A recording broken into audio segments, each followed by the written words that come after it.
जय हिंद स्टूडेंट। तो आज हम लोग इंटरमीडिएट रसायन विज्ञान में के भाग 2 में ऑर्गेनिक केमिस्ट्री में पढ़ेंगे कि एरिल हैलाइड नाभिक रागी प्रतिस्थापन अभिक्रियाओं के प्रति निम्न कारणों से कम क्रियाशील होते हैं। मतलब ये कि क्वेश्चन आपको यूपी बोर्ड के परीक्षाओं में पूछे जाते हैं कि जैसा कि हम जानते हैं एल्किल हैलाइड जो है वह नाभिक रागी प्रतिस्थापन अभिक्रियाएं तीव्रता से देता है, जबकि एरिल हैलाइड वह नाभिक रागी प्रतिस्थापन अभिक्रियाएं सामान्य परिस्थितियों में आसानी से नहीं लेते या उसके प्रति क्या होते हैं, कम क्रियाशील होते हैं। क्या कारण है? तो आपके एनसीईआरटी में 4 कारण बताए हैं। उन चारों कारणों को बिंदुवार जब तक आप परीक्षा में नहीं लिखेंगे तब तक आप पूरा नंबर पा नहीं सकते। तो आइए हम देखते हैं एक एक करके वो चारों बिंदु कौन है जिसके कारण एरिल हैलाइड नाभिक रागी प्रतिस्थापन अभिक्रिया के प्रति कम क्रियाशील होते हैं। ठीक है, तो चलिए अपने पास ये हमने ले लिया है क्लोरोबेंजीन, जो कि क्या है, एरिल हैलाइड है। क्यों? क्योंकि ये जो बेंजीन रिंग है उसके इस कार्बन से डायरेक्ट क्या है, आपका ये हैलोजन जुटा हुआ है। वो कौन सा हैलोजन है? क्लोरीन है।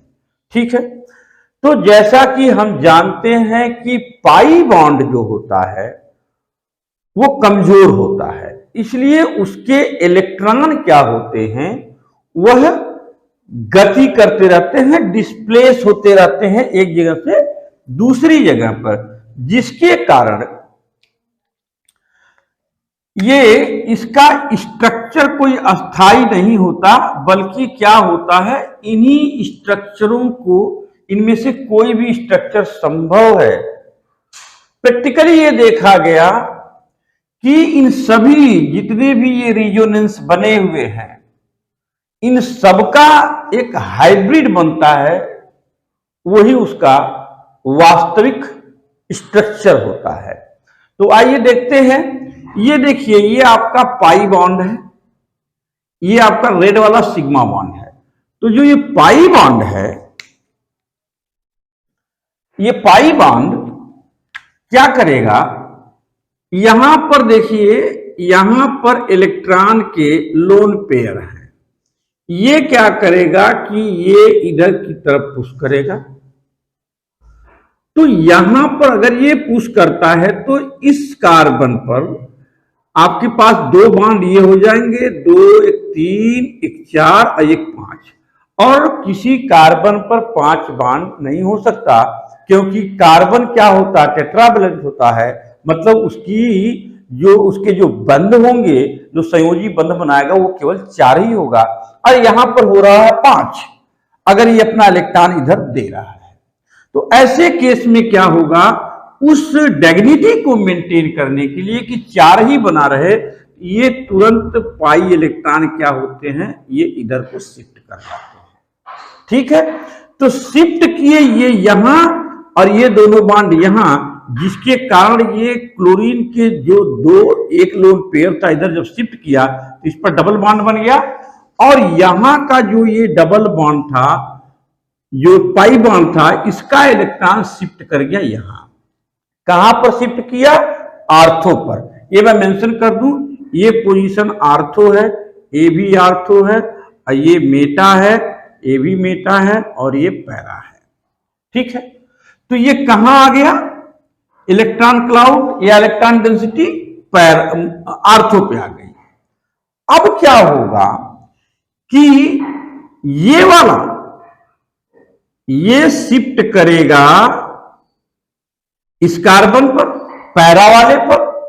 तो यहां देखिए पैरा वाले पर क्या हो गया, इलेक्ट्रॉन डेंसिटी बढ़ गई, और यहां जब ये इलेक्ट्रॉन टोटल इधर चले आए तो यहां प्लस हो गया और यहां माइनस है, तो ये प्लस और माइनस मिलकर यहां एक बॉन्ड बना लिए। ठीक है, ठीक इसी तरह से फिर क्या होता है कि ये वाला ये इलेक्ट्रॉन ये कूद के यहां आएगा तो इस वाले कार्बन पर पॉजिटिव क्रिएट होगा और ये नेगेटिव है, ये दोनों मिलके यहां बॉन्ड बना लेंगे। ठीक है, तो यहां देखिए आपके पास में इलेक्ट्रॉन की डेंसिटी आ गई। तो अब आप ये देख रहे हैं कि अनुनाद के कारण, रिजोनेंस के कारण जो हैलोएरीन में जो कार्बन और हैलोजन के बीच में जो बांध है, जो बंध है, वो क्या हो जाता है, द्विआबंधी नेचर शो करने लगता है। देख रहे हैं आंशिक रूप से क्या है, ये द्विआबंध हो जाते हैं, तो इसलिए इनको तोड़ना थोड़ा कठिन हो जाता है। जैसे आप एक कोई सिंगल बॉन्ड ऐसे हो तो इसको आप आराम से तोड़ सकते हैं, लेकिन अगर ये दो बॉन्ड एक साथ हो जाएं तो इनको तोड़ना थोड़ा कठिन होगा।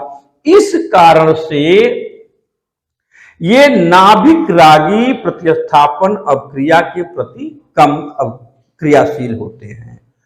क्यों नाभिक रागी? नाभिक प्रेमी होना चाहिए, मतलब कि वो इलेक्ट्रॉन धनी होगा।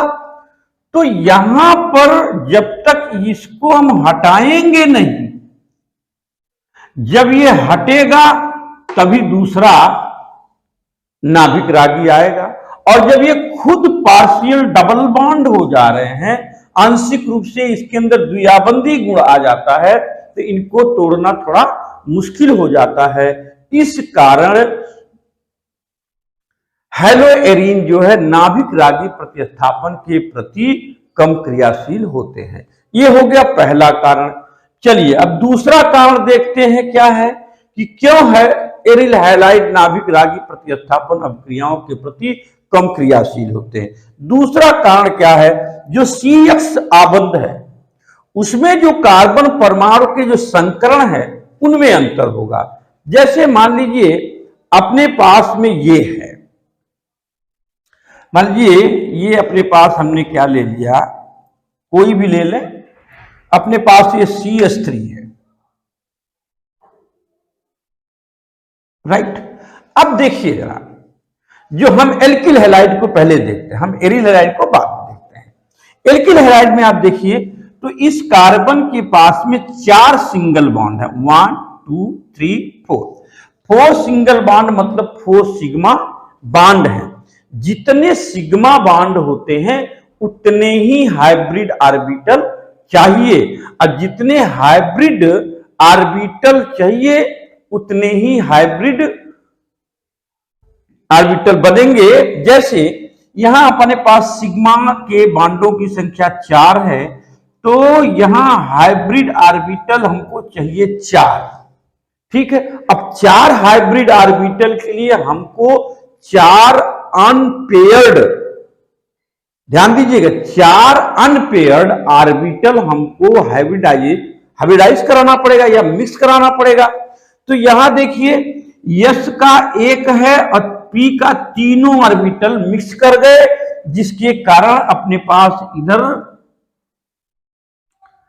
4 हाइब्रिड ऑर्बिटल बन गए, जिसको हम कहते हैं sp3 sp3 sp3 और sp3।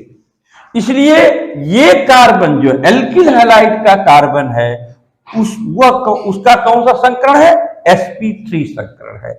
अब जरा यहां देखिए कुल कितने ऑर्बिटल है इसमें, p के 3 s के 1, तो 4 ऑर्बिटल हो गए। अब 4 ऑर्बिटल में 4 संकरित ऑर्बिटल हैं, हाइब्रिड ऑर्बिटल हैं, तो उसमें s कितना है, 1 है, 1 ऑर्बिटल है। तो 1 में कितना होगा, 1/4, तो 100 में कितना होगा, इंटू 100, तो ये डिवाइड करेंगे आ जाएगा 25%। मतलब ये एल्किल हैलाइड में जो यस का परसेंटेज है वो कितना है, 25%। ध्यान दीजिएगा यहां जरा, ये कितना है, 25%। अब आइए हम देखते हैं एरिल हैलाइड की बात करते हैं। एरिल हैलाइड में आप ये देख रहे हैं, यहां पर कार्बन के साथ में एक डबल बॉन्ड है, तो सिंगल बॉन्ड कितने हैं? 1, 2 और 3। 3 सिंगल बॉन्ड है। और जब 3 सिंगल बॉन्ड हैं तो जिसको हम सिग्मा बॉन्ड कहते हैं, ये तीनों क्या है? सिग्मा बॉन्ड है। अब जितने सिग्मा बॉन्ड होंगे उतने ही हमको हाइब्रिड ऑर्बिटल चाहिए, और जितने हाइब्रिड ऑर्बिटल चाहिए उतना ही हमको अनपेयर्ड ऑर्बिटल मिक्स करना पड़ेगा। तो यहां पर अपने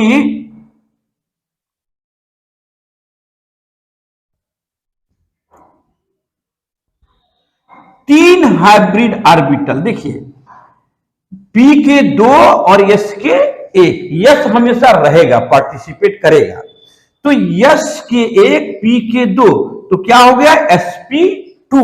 और यहां पर भी हम दिखा दें थोड़ा, ये अनपेयर्ड ऑर्बिटल है सभी।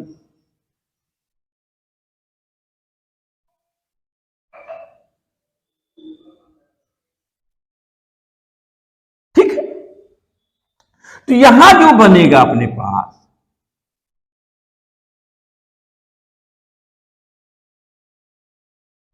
तीन हाइब्रिड ऑर्बिटल बनेंगे जिनका नाम क्या होगा? sp2 sp2 sp2। तो आप देख सकते हैं sp2 में एक यस है, पी के 2 है, 3 हाइब्रिड ऑर्बिटल है। अब 3 हाइब्रिड ऑर्बिटल में यस की मात्रा कितनी है? यस है 1, कितने में? 3 में। 3 में यस कितना है? 1, तो 1 में कितना होगा? 1/3, तो 100 में कितना होगा? इंटू 100। तो 3 से डिवाइड करेंगे, लगभग 33.33 ऐसे करके ये परसेंट में आएगा। तो यहां जरा देखिए, एरिल हैलाइड में यस की अधिकता है in comparison to alkyl halide. Alkyl halide की तुलना में जो आपका एरिल हैलाइड है, उस कार्बन पर यस का परसेंटेज ज्यादा है। तो जहां यस का परसेंटेज ज्यादा होता है, जहां यस का परसेंटेज ज्यादा होता है, वो कार्बन क्या होता है? अधिक विद्युत ऋणात्मक होता है। अधिक विद्युत ऋणात्मकता के नाते वो क्या करेगा? जो CX आबंध के इलेक्ट्रॉन युग्म होंगे उन्हें वो काफी मजबूती के साथ पकड़े रहेगा, और जब काफी मजबूती के साथ पकड़े रहेगा तो उसे तोड़ना थोड़ा से कठिन होगा। इस कारण एरिल हैलाइड नाभिक रागी प्रतिस्थापन अभिक्रियाओं के प्रति कम क्रियाशील होगा। ठीक है, चलिए, तो थर्ड रीजन जो है, थर्ड रीजन कहता है कि फेनिल धनायन का अस्थायित्व। फेनिल धनायन की बात कर रहे हैं। अगर कोई ये ओबेंजीन रिंग को अगर ले लिया जाए, अब इसका जो पाई इलेक्ट्रॉन है वो क्या करते हैं? वो गति करते रहते हैं, हमेशा क्या होते हैं? अस्थायी नहीं होते, डिस्प्लेस करते रहते हैं एक जगह से दूसरी जगह। तो अगर इसकी वजह से जो धना, अगर ये यहां जाएगा तो यहां क्या होगा? धनायन उत्पन्न तो होगा, लेकिन ये अस्थायित्व नहीं रहेगा। जब तक धनायन में अस्थायित्व नहीं आएगा तो कोई भी इलेक्ट्रॉन धनी अर्थात नाभिक रागी आके जुटेगा कहां भाई? नहीं जुट पाएगा। तो ऐसा क्यों होता है अस्थायित्व? उसका मूल कारण है अनुनाद के द्वारा अस्थायित्व नहीं प्राप्त कर पाते। देखिए यहां पर हमने इस इलेक्ट्रॉन को यहां दिखा कि यहां माइनस में यहां प्लस हुआ, लेकिन तुरंत इसका इलेक्ट्रॉन यहां आएगा तो यहां प्लस क्रिएट होगा, यहां प्लस क्रिएट होगा, तो ये माइनस ये प्लस तुरंत बाम बना लेंगे। चलिए, यहां माइनस हुआ, फिर उसके बाद में ये यहां का पाई इलेक्ट्रॉन फिर ये यहां मूव करेगा, तो यहां माइनस तो हो जाएगा, लेकिन यहां जैसे ही प्लस क्रिएट होगा तो ये क्या होगा? इसके साथ में ये बॉन्ड बना लेगा, और जैसे ही यहां माइनस आएगा इस वाले पॉजिटिव के साथ में तुरंत क्या है? बॉन्ड बना लेगा। तो ये आप देख रहे हैं कि ड्यू टू रिजोनेंस या रिजोनेंस के कारण, अनुनाद के कारण जो स्वतः फेनिल में जो धनायन उत्पन्न हो रहा है वह अनुनाद के कारण अस्थायित्व प्राप्त नहीं कर पा रहा है। इस कारण जब धनायन नहीं अस्थायित्व प्राप्त कर पाएगा तो कोई भी नाभिक रागी कैसे उस पर आक्रमण करेगा, क्या आसानी से कर पाएगा?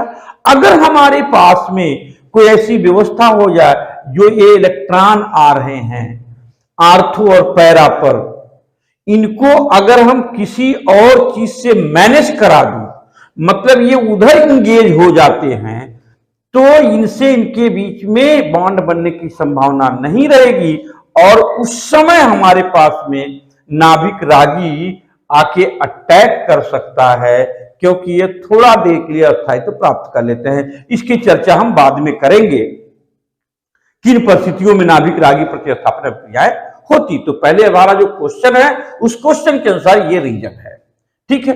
अब दूसरा पॉइंट पे, इस कारण देखिए जब धनायन अनुदान द्वारा अस्थायित्व नहीं प्राप्त करेगा तो अब जो SN1 रिएक्शन है वो कभी संभव है ही नहीं। जब SN1 रिएक्शन संभव नहीं है तो फिर हम कैसे कह सकते हैं कि नाभिक रागी प्रतिस्थापन अभिक्रियाएं सामान्य परिस्थितियों में ये जो एरिल हैलाइड हैं देते हैं, ठीक। अब आ जाइए संभावित प्रतिकर्षण के कारण। भाई एक तो ये खुद इलेक्ट्रॉन के धनी होते हैं, कौन? Aryl halide. एरिल हैलाइड में जो बेंजीन रिंग है उनके पास में पाई इलेक्ट्रॉन है, वो अपने आप में खुद इलेक्ट्रॉन धनी है। और जो इलेक्ट्रॉन धनी होगा दूसरा कोई नाभिक रागी जो खुद इलेक्ट्रॉन धनी है, क्या उसको अपने पास आने देगा? वो उसे खुद प्रतिकर्षित करेगा, वो उसे खुद दूर भगाएगा। इसलिए क्या करेगा? नाभिक रागी प्रतिस्थापन अभिक्रियाओं के प्रति क्रियाशीलता की संभावना कम होगी। कैसे? सामान्य परिस्थितियों में। तो आई होप कि ये चीज आपको समझ में आई होगी, और ये समझ में तब आएगी बेटा जब आप इसका नोट्स बनाएंगे। देखिए कोई भी चीज आप देखिए तो थोड़ा मन लगा के देखिए और उसे नोट जरूर करिए, क्योंकि जब नोट करते हैं तो हमारे एक तो हाथ काम करता है, दूसरी आंख उसे देखती है, तीसरा आप वीडियो कान से उसको वॉच कर, आंख से वॉच कर रहे हैं, फिर सुन रहे हैं, तो कई इंद्रियां साथ काम करती हैं। वो ब्रेन में क्या हो जाता है, बिल्कुल सेट की तरह बैठता जाता है और आपका कंसेप्ट क्लियर हो जाता है। आप अगर स्किप कर करके वीडियो देखेंगे तो फिर आपके दिमाग में वो पल्ले पढ़ने वाला नहीं है। ये ऑर्गेनिक केमिस्ट्री है, और जितना ध्यान से इसको पढ़ते समय लिखते रहेंगे फिर और समझते रहेंगे, फिर उसके बाद देखिए इसका कमाल आपके दिमाग से फिर भूलने वाली ये चीज नहीं है। अब मेरा दावा है कि इसको पढ़ने के बाद आप भूल करके दिखाइए। अब भूल जाता तो फिर कमेंट करके बताइए। इसके साथ ही ये लेक्चर यही समाप्त होता है।